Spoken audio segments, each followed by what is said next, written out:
Let's learn how to save videos from Google Drive to the gallery. It's very simple and can be done in just a few steps, though many people don't know how to do it.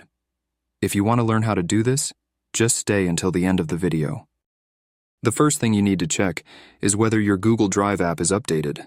You can check this by going to the App Store or Google Play Store. When you open the App Store, you need to click on the option located in the bottom right corner of the screen. When that option opens, search for Google Drive. Once you've typed that in, it will take you to the page where Google Drive is located. If it says Open next to it, then it is updated. If it says Update, click on the Update button and wait a little.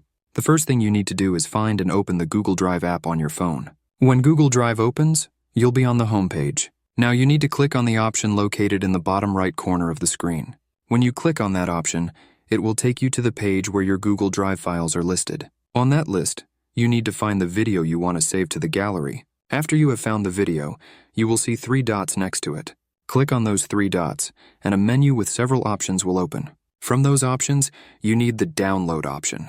Click on that option and wait a little for the video to download to your gallery. Once the video has downloaded, you have successfully done it. So thanks for watching. See you in the next video.